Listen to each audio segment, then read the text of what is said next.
बदलापूरमध्ये नगर परिषदेच्या निवडणुकीचा प्रचार सुरू होता.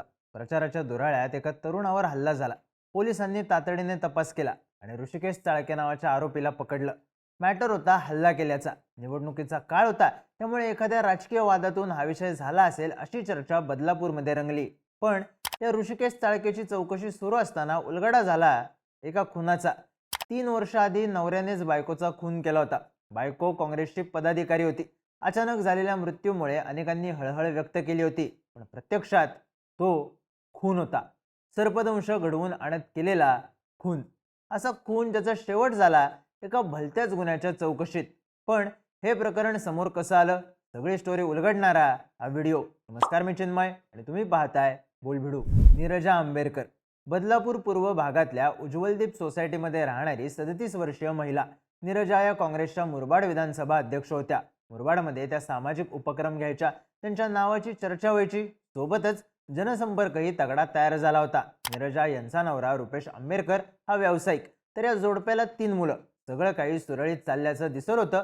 पण 10 जुलै 2022ला अचानक नीरजा यांच्या मृत्यूची बातमी आली. त्यांना ब्रेन हॅमरेज झालं आणि इतका भीषण त्रास झाला की काही क्षणात त्यांचा जीव गेला, असं रुपेशने सांगितलं. हॉस्पिटलमध्ये सुद्धा त्याने हीच माहिती दिली. पण बदलापूर पूर्व पोलीस स्टेशनमध्ये नीरजा यांच्या मृत्यूची ॲक्सिडेंटल डेथ म्हणून नोंद झाली. पोलिसांनी पीएम रिपोर्ट पाहिला. नीरजा यांच्या कुटुंबियांची चौकशी केली, पण त्यांच्या कुटुंबियांना कुणावरच संशय नव्हता. साहजिकच फाईल बंद करण्यात आली.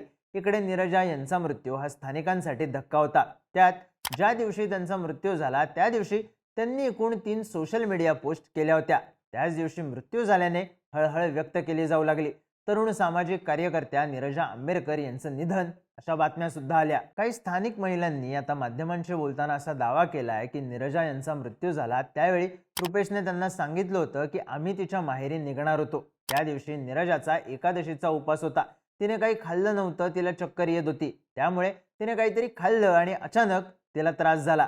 त्यामध्येच तिचा मृत्यू झाला. नीरजाच्या मृत्यूनंतर 1 महिन्याच्या अंतरात रुपेशने दुसरं लग्न केलं. त्यामुळे आम्ही त्याच्याशी कॉन्टॅक्टच तोडून टाकला होता, असाही दावा स्थानिक महिलांनी केलाय. पण थोडक्यात काय, तर जुलै 2022 मध्ये घडलेली घटना लोकांच्या विस्मृतीत गेली होती. पोलिसांची फाईल बंद झाली होती आणि गुन्हेगारांच्या दृष्टीने खून पचला होता. मग आला 2025चा डिसेंबर महिना.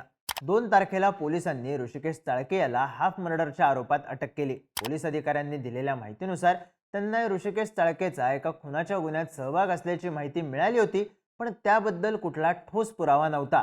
पण ऋषिकेशची चौकशी करताना तो आणखी काय काय केलंयस हा प्रश्न पोलिसांनी विचारला आणि डाव बसला. 3 वर्ष आधी आपण काँग्रेसच्या महिला नेत्याचा खून केला होता. तिच्या पतीच्या सांगण्यावरूनच तिला मारलं होतं, अशी कबुली त्याने दिली. सोबतच त्यावेळी आपल्यासोबत कोण कोण होतं, कट कसा रचला हे सुद्धा सांगितलं. सगळ्यात महत्त्वाचं म्हणजे पोलिसांनी घटनास्थळी नेल्यावर चाळकेने गुन्ह्याचं प्रात्यक्षिक पण करून दाखवलं. रुपेशने आपल्या बायकोच्या हत्येची सुपारी दिली होती. या आरोपींना सांगितलं होतं की आपले आणि आपल्या बायकोचे रोज वाद होतात, याचा आपल्याला त्रास होतो, म्हणून तिला बाजूला करायचंय. नीरजा यांना मारण्याच्या प्लॅनमध्ये रुपेश स्वतः सहभागी झाला होता. कुणालाही संशय येऊ नये म्हणून त्यांनी खून करायची पद्धत ठरवली, सर्पदंश. चेतन दुधाने हा सर्पमित्र आहे. त्याच्याकडून रुपेश आंबेरकरने एक विषारी साप घेतला. हा साप घरी आणला आणि किचनमध्ये एका पोत्यात लपवून ठेवला. कोणाच्याही नजरेत येणार नाही अशा ठिकाणी ठेवला. मग 10 जुलैला त्याने नीरजा यांना सांगितलं, तुझा पाय दुखतोय तर मी मालिशवाल्याला बोलवलंय. मालिशवाला म्हणून घरात कुणाल चौधरी, चेतन दुधाने आणि ऋषिकेश चाळके असे 3 जण आले. रुपेशने नीरजा यांना हॉलमध्ये चटईवर झोपायला लावलं. त्यानंतर कुणालने त्यांच्या पायाला मालिश करायला सुरुवात केली. अचानक त्याने रुपेशला नीरजा यांच्या पाठीवर बसायला सांगितलं. तोवर नजर चुकवत चेतन दुधाने किचनमध्ये गेला. रुपेशने पोत्यात भरलेला साप त्याने स्टिकने उचलला आणि ऋषिकेश चाळकेच्या हातात दिला. ऋषिकेशने साप हातात घेऊन नीरजा यांच्या घोट्याजवळ आणला आणि सापाने नीरजा यांना 3 वेळा दंश केला.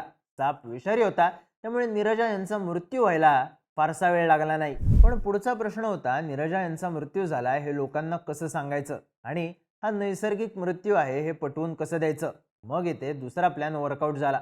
रुपेशने सगळ्यांना नीरजा यांचा मृत्यू ब्रेन हॅमरेजने झाला आहे असं सांगितलं, तर दुसऱ्या बाजूला त्यांना दवाखान्यात नेण्यात आलं. तिथं पोस्टमार्टम करण्यात आलं. तेव्हाही रुपेशने मृत्यूचं कारण ब्रेन हॅमरेजच सांगितलं. साहजिकच पोस्टमार्टममध्ये सत्य समोर आलं असतं. पण चेतन दुधाने यानं या टोळीला आपण डॉक्टरांना मॅनेज केलं आहे असं सांगितल्याचं या आरोपींनी आपल्या कबुली जबाबात सांगितलंय. पोस्टमार्टम रिपोर्टमध्ये सर्पदंशाचा कोणताही उल्लेख नव्हता, तर त्यात ॲक्सिडेंटल डेथ झाल्याचं सांगण्यात आलं होतं. त्यामुळे पोलिसांनी सुद्धा या प्रकरणाची ॲक्सिडेंटल डेथ म्हणून नोंद केली आणि या प्रकरणाची फाईल बंद करण्यात आली. आता या सगळ्या प्रकरणात जेलचं सुद्धा कनेक्शन आहे. हरीश घाडगे, चेतन दुधाने, कुणाल चौधरी, अक्षय जाधव आणि दीपक वाघमारे या 5 जणांनी मिळून शिवाजीनगर पोलीस ठाण्याच्या हद्दीत राहणाऱ्या एका डॉक्टरच्या घरी दरोडा टाकला होता. या प्रकरणात ऑक्टोबर 2022 मध्ये त्यांना अटक झाली. त्यांची रवानगी झाली आधारवाडी जेलमध्ये. या जेलमध्ये नीरजा आंबेडकर यांचा नवरा रुपेश आंबेडकर हा चेतन दुधानेला भेटायला यायचा. त्यावेळी कुणाल चौधरी याने हरीश घाडगेला सांगितलं होतं की मी, चेतन दुधाने, ऋषिकेश चाळके आणि रुपेश अशा चौघांनी मिळून रुपेश आंबेडकरच्या बायकोचा खून केलाय. त्यासाठी आम्ही सुपारी घेतली आणि सर्पदंश करून तिला ठार मारलं. चेतन दुधाने यानं डॉक्टरांना मॅनेज केले अशी नोंद तपास अधिकाऱ्यांनी आपल्या जबाबात केली आहे. पण याचा तपास आधी का झाला नाही, ही माहिती आत्ताच का समोर आली, असाही प्रश्न आता विचारला जातोय. पण त्यावेळी हे प्रकरण चर्चेत आलं नाही, कारण रुपेश आंबेडकरने नीरजा यांचा नैसर्गिक मृत्यू झाल्याचा बनाव रचत लागलीच अंत्यसंस्कार उरकून घेतले. कोणालाच संशय आला नाही, त्यामुळे कुटुंबियांनी सुद्धा पाठपुरावा केला नाही. पण 3 वर्षांनी एका हाफ मर्डरच्या केसमध्ये पोलिसांना आरोपी सापडला.